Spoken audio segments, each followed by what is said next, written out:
తెలుగుకి స్వాగతం. ఈనాటి వార్తా విశేషాలు. తిరుమల లడ్డు వివాదం కేసులో సుప్రీంకోర్టు ఇచ్చిన తీర్పుపై వైసీపీ అధినేత మాజీ సీఎం వైఎస్ జగన్ సంచలన వ్యాఖ్యలు చేశారు. తాడేపల్లిలో ఆయన మీడియాతో మాట్లాడారు. సీఎం హోదాలో ఉన్న వ్యక్తి మత భావాలని రాజకీయాల కోసం ఎలా రెచ్చగొడుతున్నారు అనేది సుప్రీం గుర్తించిందని, దేవుణ్ణి రాజకీయాల్లోకి లాగొద్దని స్ట్రాంగ్ కామెంట్స్ చేసిందని తెలియజేశారు. రాజకీయాల కోసం అబద్దాలు ఆడి జంతువుల కొవ్వు కలిపినట్లు అసత్య ప్రచారం చేశారని మండిపడ్డారు. తిరుమల ప్రతిష్టతను ఎలా అపవిత్రం చేశారో గత కొద్ది రోజులుగా సాక్ష్యాధారాలతో కోర్టులు సైతం గుర్తించి చంద్రబాబుకి మొట్టికాయలు వేశాయని తెలియజేశారు.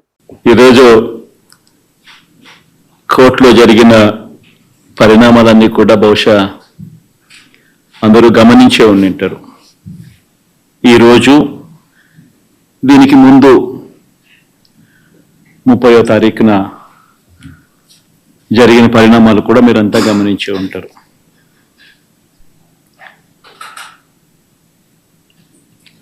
సోమవారం రోజు 30వ తారీఖు అంటే సోమవారం రోజు జరిగిన పరిణామాలు కూడా మీరంతా కూడా గమనించే ఉంటారు. మొన్న ఒక జడ్జిమెంట్ ఇచ్చారు ఇదే విషయంగా మళ్ళీ ఈరోజు మళ్ళీ ఇంకొకటి కూడా చెప్పారు.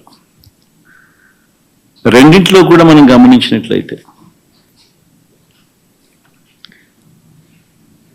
చంద్రబాబు గారి నిజస్వరూపాన్ని సుప్రీంకోర్టు ఎత్తి చూపించింది. ముఖ్యమంత్రి హోదాలో ఉన్న వ్యక్తి మత విశ్వాసాలను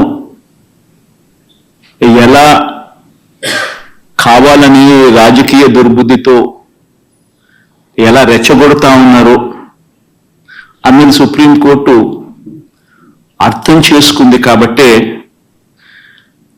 స్ట్రాంగ్ కమెంట్స్ కూడా పాస్ చేసింది.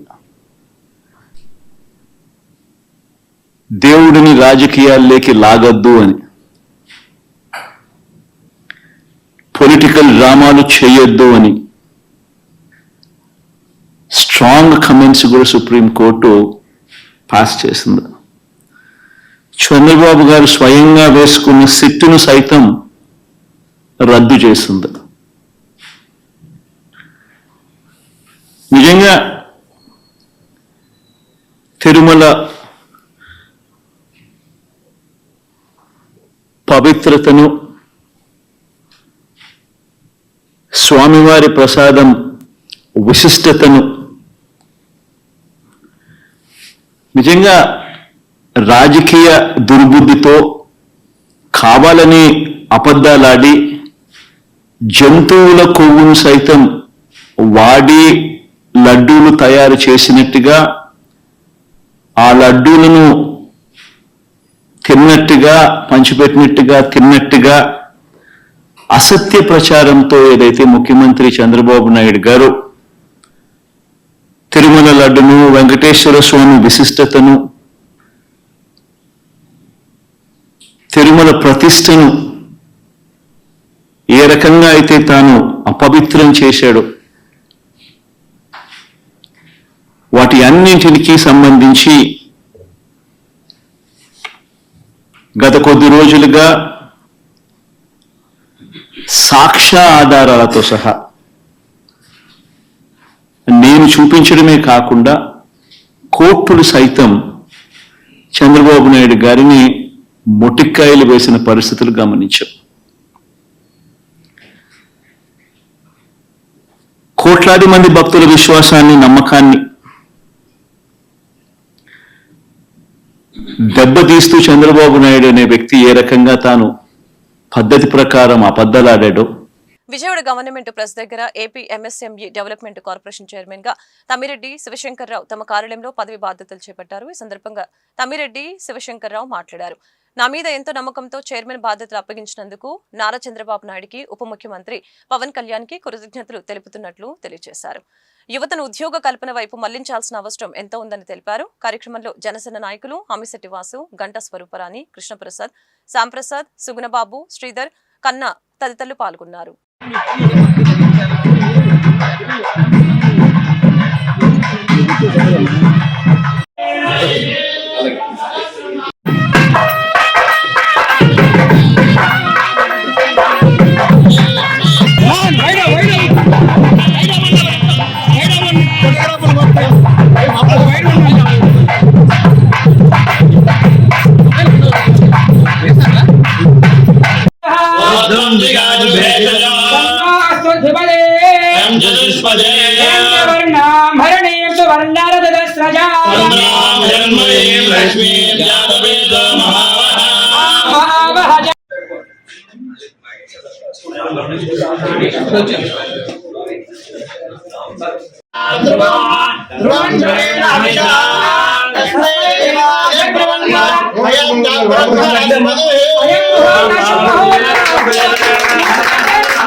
ఇప్పుడే ఏపీ ఎంఎస్ఎంఈ బీసీ చైర్మన్గా బాధ్యతలు స్వీకరించాను, జాయిన్ అయ్యాను.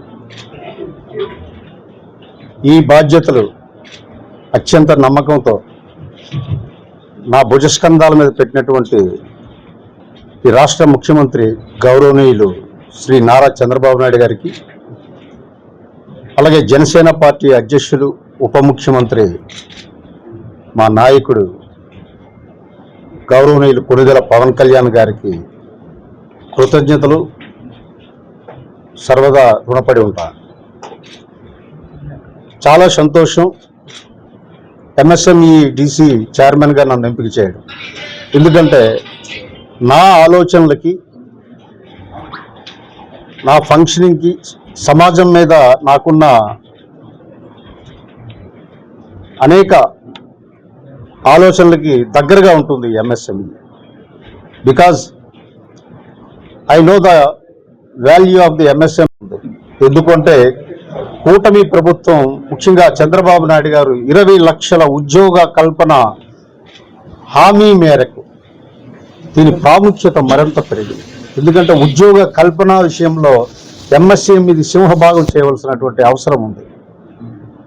యువతని ఎంటర్‌ప్రెన్యూర్ వైపు నడిపించవలసినటువంటి అవసరం ఉంది. ఉద్యోగాలంటే గవర్నమెంట్ ఉద్యోగాలు అనుకుంటున్నటువంటి పరిస్థితుల నుంచి ఉద్యోగ కల్పన వైపు టెక్నోక్రాట్స్ని కానీ, ఇంజనీరింగ్ గ్రాడ్యుయేట్స్ కానీ అందరినీ కూడా అటువైపు మళ్లించవలసినటువంటి అవసరం ఉంది. అలాగే ఆల్రెడీ ఎంఎస్ఎంఈని నేను స్టడీ చేశాను, ఇంకా చేయబోతున్నాను. ఎందుకంటే కమర్షియల్ ట్యాక్స్లో జాయింట్ కమిషనర్గా అనేక పరిశ్రమల్ని నేను ఆడిట్ చేయడం జరిగింది. కాబట్టి ఒక పరిశ్రమ ఏ సమస్యలు ఎదుర్కొంటుంది, పరిశ్రమ నిలదొక్కుకోవడం ఎంత కష్టమో అవన్నీ కూడా బాగా తెలిసినటువంటి వ్యక్తిగా నేను చాలా ఆనందపడుతున్నాను ఈ పదవి నాకు ఇచ్చినందుకు. త్రికరణ శుద్ధిగా ఏ ఆలోచనలతో, ఏ నమ్మకంతో నా మీద బాధ్యత పెట్టి ఈ చైర్మన్ పదవి ఇచ్చారో ముఖ్యమంత్రుల వారికి, ఉప ముఖ్యమంత్రుల వారికి నేను మీ ద్వారా తెలియజేస్తున్నాను. త్రికరణ శుద్ధితో, అకుంఠిత దీక్షతో, నీతి నిజాయితీతో ఆంధ్ర రాష్ట్ర అభివృద్ధిలో నేను ఒక భాగస్వామిని అయినందుకు గర్విస్తూ విజయవాడ 1 టౌన్ పోలీస్ స్టేషన్ ఎదురుగా ఇన్సైడ్ జిమ్ ను ప్రారంభించిన నిర్వాహకులు రాజు మరియు ఫ్రెండ్స్. ఈ సందర్భంగా వారు మాట్లాడారు. విజయవాడలో ఎక్కడా లేనంతగా ఇక్కడ రకరకాల జిమ్లకి సంబంధించిన మెటీరియల్ ను తీసుకురావడం జరిగిందని, శరీర ఆకృతుల్ని తగ్గించాలన్నా పెంచాలన్నా మా జిమ్ కి రావచ్చని తెలియజేశారు. గోల్డ్ మెడల్ సాధించిన వారితో శిక్షణ ఇవ్వబడుతుందని అన్నారు. ఈ కార్యక్రమంలో ఇన్సైడ్ జిమ్ సిబ్బంది, జిమ్ ట్రైనర్స్ తదితరులు పాల్గొన్నారు.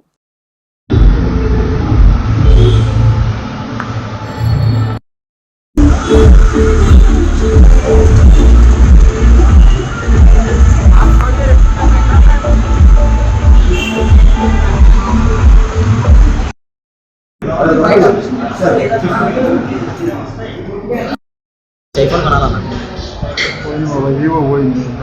ఐఫోన్ ఉంటేనే మీకు పర్ఫెక్ట్ సెట్స్. ఇంకా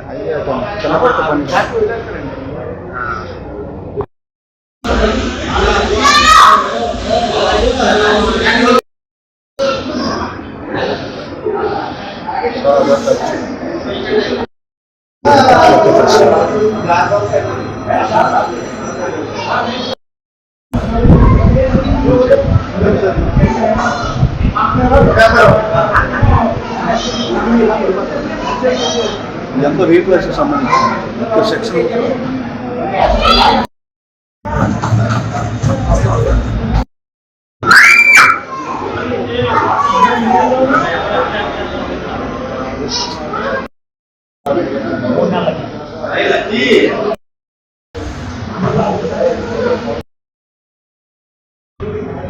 ఇదంతా న్యూ ఫెస్ట్ అయితే మీరు సరే నా ఓడి వంట వల్ల ఎవరికి ఇంకా బెటర్ రికమెండ్ అవ్వడం చాలా మొత్తం ఏది పెట్టారు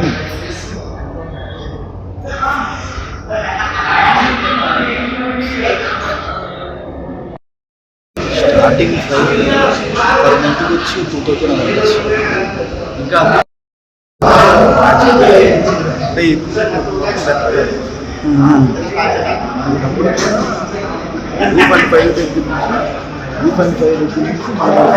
క్యారీ 8 స్కోర్ 2.5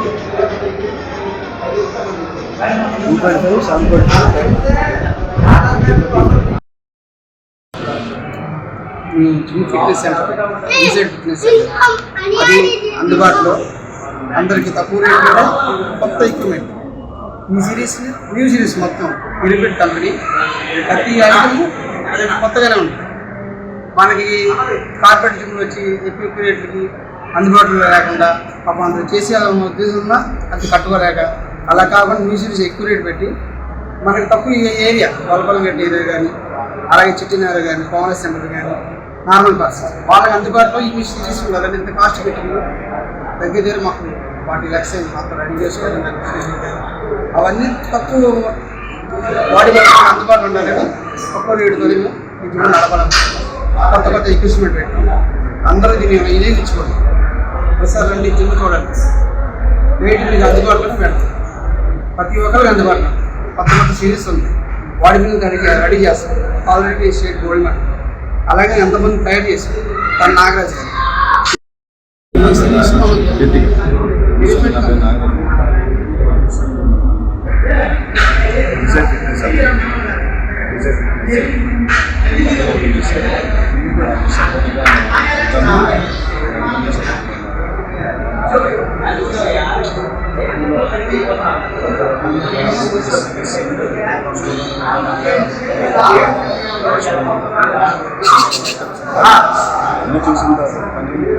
చూసిన